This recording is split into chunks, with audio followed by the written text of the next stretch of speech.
E aí galera do canal do Mundo Jogo, como vocês estão? Espero que todos estejam muito bem. E hoje vamos de episódio número 15, 16, sei lá, de Fumetsu no Anatae, entendeu? Um episódio que eu gostei bastante, mas que eu já tô esperando pelos próximos, que eu quero saber mais sobre o passado da Tonari, como a Parona veio morrer, se ele vai salvar realmente a Pioran, como que vai ser a luta da Hayase contra o Fushi, meu...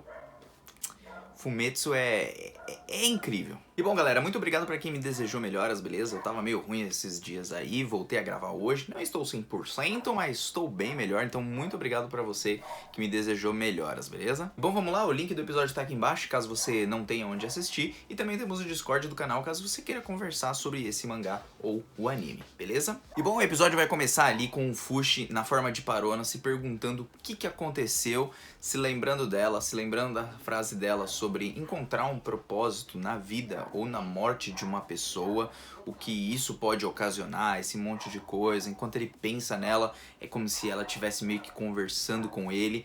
E aí o deus lá, o bicho da capa preta lá, aparece e fala assim: putz, ela morreu, hein? Ela morreu. Ainda bem que ela morreu, né? Porque aí você vai poder usar ela e o corpo dela e tudo mais, né? E como é insensível esse cabra, né? Você vê que tanto ele quanto as pessoas ali da ilha de Jananda, eles são muito, né? Pelo menos a grande maioria deles, eles são muito, mas muito egoístas. Eles só ligam pra si e nos seus próprios objetivos. Tá certo que os objetivos dele, né, do cara da capa preta, pode ser até maior, pode ser por um bem maior e tudo, mas ele não tem, tipo, ele não tem empatia por ninguém, tipo, dane-se se morreu, entendeu? Embora ele considere a dor algo crucial pro crescimento de uma pessoa. Então ele entende a importância da dor, mas ele vê como sem sentido a pessoa sentir dor pela morte de outra pessoa. Até porque se você está vivo e você ainda pode viver, por que você vai sentir dor por causa de uma outra pessoa que morreu? Tipo, não foi você que morreu, entendeu? Então... é um negócio um pouco egoísta, assim. O que ele fala machuca o Fushi não gosta. E aquela Tonari, menina irritante. Cara, o episódio inteiro só melhorou com ela no finalzinho, porque de restante, assim, ela é insuportável. Ela é insuportável. Ela vai lá pra cima do Fushi e fala que quer seguir ele, quer se tornar amiga dele, que ela pode fazer pra ele confiar nela. E a gente sabe, pelas caras e bocas que ela faz, que ela só tem algum tipo de interesse pra fazer alguma coisa com ele. Isso me irrita um pouco, mas eu sei que ela deve ter um passado, ela deve ter alguma coisa que aconteceu com ela para ela se agir dessa forma. Então não dá pra chegar na personagem e falar: essa personagem é uma otária, papapá. Por enquanto ela é chata pra caramba. Mas, meu, ela pode ter um passado ali que revele algumas coisas sobre ela e a gente venha a entender mais a personagem. Às vezes quando a gente não entende a pessoa, a gente começa já julgando logo de cara e a gente nem sabe o que aquela pessoa passou pra estar ali naquele momento. Mas bom, ela vai seguindo o Fushi, eles vão andando e tal, oferecem uns bagulho pra ele comer ali. Na verdade pra ele tomar, né? Um sangue de vaca. Quem é que toma sangue de vaca? Eu nunca tomei isso daí. Aí o Fushi tá indo embora, a menina continua insistindo lá nele. Ai, Fushi, por favor, volta. Ai, me ajuda, não sei o que.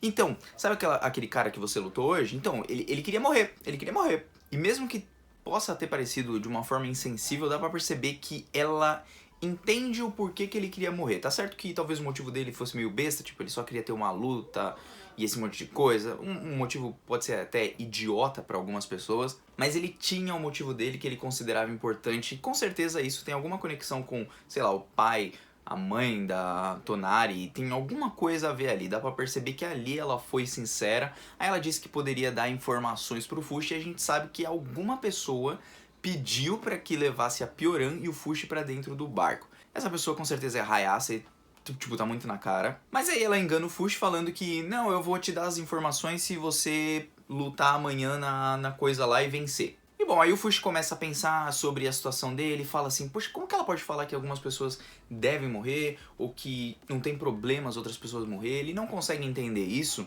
porque pessoas próximas dele morreram. Mas ele não parou pra pensar muitas vezes, né? Ele não sente tanta dor, por exemplo, com pessoas que morreram, mas que ele não conhecia.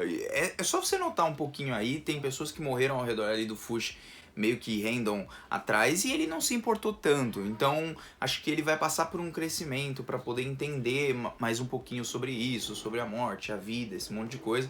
Mas ele quer seguir muito no caminho do Gugu e da Parona, né? Que é o de salvar as pessoas. Ele consegue chegar lá na forma de topeira, onde fica a Pioran, chama a Pioran fala pra ele vazar, fala pra ele seguir o caminho que a Parona queria. Ela até tomou um susto por ele estar na forma dela. E eu me surpreendi porque a Pioran ficou viva e eu não sei se o Fushi vai conseguir salvar ela, ou se naquela noite mesmo a Hayase foi lá e ó, cortou a cabeça da véia. Bom, passado disso, ele volta porque ele não tem como salvar ela, ele teria que entrar pela outra parte pra poder salvar ela, esse monte de coisa e tal. E a Tonari tava falando que tinha informação, mas não tinha informação de bodega nenhuma. Na verdade, ela enganou ele, usou ele, né, pra ele lutar na arena. Ele luta, ele vence o cara, assim, né, tipo, o cara tomou, na verdade, uma flechada de alguém atrás. E esse cara tinha um motivo muito nobre pra estar lutando, que ele queria proteger o seu irmão, porque a mãe dele foi considerada criminosa, né, ou ela era realmente uma criminosa, foi parar lá naquela ilha, ele foi pra salvar ela. A gente vê que ele não tem um negócio de escravo, ele foi lá por ir mesmo, pra poder tirar ela de lá, e ele tava lutando na arena pra isso, e agora pra proteger o seu irmão e talvez um dia, sei lá, sair daquela ilha. Bom, o Fushi vê toda aquela situação, aí chega o povo querendo reclamar com ele porque ele não mata as pessoas, porque sem o sacrifício da morte de alguém, não tem a vitória. E aquela fala que eles falam sobre não ter uma morte, não ter a vitória, esse monte de coisa, eu acho que vai ter algum sentido mais pra frente pra a gente poder entender. Mas fato é que o povo, ele é muito egoísta, né? Todo mundo ali só ligando pra ele e tudo mais. E o Fushi até ele se impressiona porque ele fala, putz, finalmente encontrei alguém que tá querendo proteger a vida de outra pessoa. Que é aquele rapaz que ele tinha lutado, que ele não morreu. E aí aparecem os Knockers. Putz, aí aparecem os Knockers. Putz, aí começa a lutar contra o Fushi não vê saída. Ele consegue pensar em uma forma de conseguir atingir ali os Knockers, mas tudo graças à ajuda da Tonari, das crianças, do pessoal da ilha própria de Jananda, que vão lutar contra o bicho sem medo.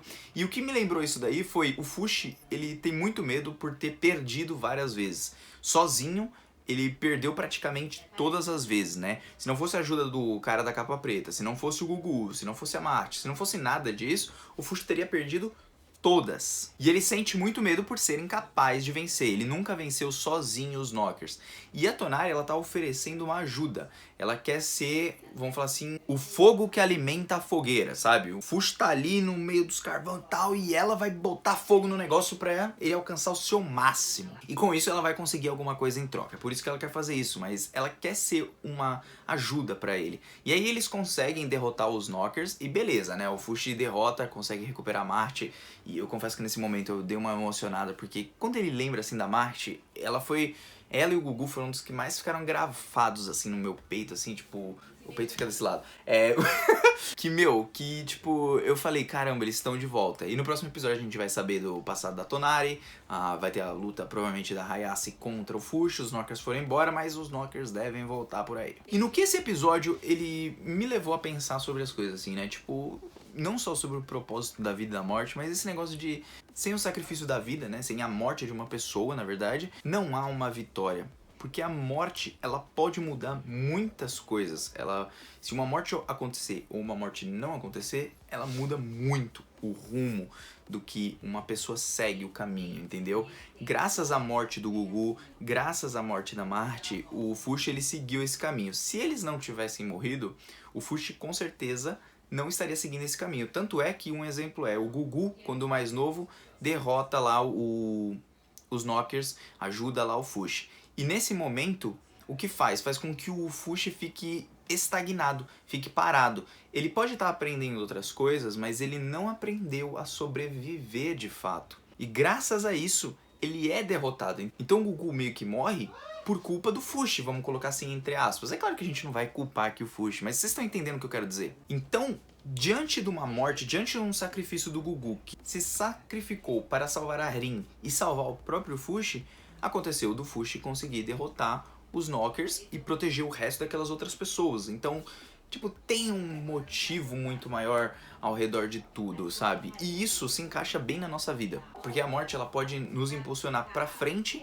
ou ela pode nos impulsionar para trás. Vai depender de como nós lidamos com isso. Porque aí entra o fato da superação, da pessoa superar aquela perda que ela teve, aquela dor que ela teve, seguir em frente e aprender com isso. Aprender com as pessoas que morreram, aprender com o que aconteceu no passado, não só através da morte, mas ali no anime eles falam muito da morte, tudo, porque é uma forma mais fácil da pessoa ter uma percepção maior e não ficar julgando tanto. Porque se fosse um negocinho bobo, tipo, a pessoa só sofreu um machucado, a pessoa desconsidera. Igual quando foi com a Arin, todo mundo falou, aquele machucadinho de merda, mas pra ela era algo muito grande. Se fosse assim o anime inteiro e não tivesse esse peso de uma morte de alguém, talvez as pessoas não refletissem tanto. Então é por isso que Fumetsu ele é incrível. Ele trabalha muito bem essas mortes, os personagens e tudo mais, e isso faz com que a gente fique refletindo nesse monte de coisa, e aqui eu tô na brisa falando com vocês. Bom, eu continuo achando a Tonari meio chatinha, mas no final eu gostei quando o Fushi agradeceu ela não esperava. Por quê? Porque o Fushi ele não tem esse orgulho de falar assim, eu não vou falar obrigado pra ela. Porque essa menina me usou esse tempo todo. Mas se não fosse a ajuda dela, ele não perceberia que ele precisa de ajuda pra atingir um objetivo, pra chegar no seu destino, sabe? Então pra mudar o seu destino, você precisa de ajuda. Você não precisa ficar sozinho. E assim como ele teve a ajuda do Gugu, da Marte, ele pode ter a ajuda de outras pessoas, ele não precisa ficar sozinho. Então é nisso que ele vai aprendendo sobre amizade, união, um monte de coisa que eu já falei. Cara, gostei demais do episódio, deu uma emocionada ali no finalzinho. Tô louco pra saber o que vai acontecer no episódio que vem. E Hayase, você tá de volta, né? Não sei nem o que esperar, gente. Bom, é isso. Mano Joe tá vazando, até uma próxima. Muito obrigado pra você que se inscreveu, deu like, deu dislike, compartilhou e comentou. Muito obrigado pra quem me desejou melhoras. Mano Joe tá bem melhor agora e espero que vocês se cuidem também. Tô indo nessa, falou, é nóis, tamo junto, valeu!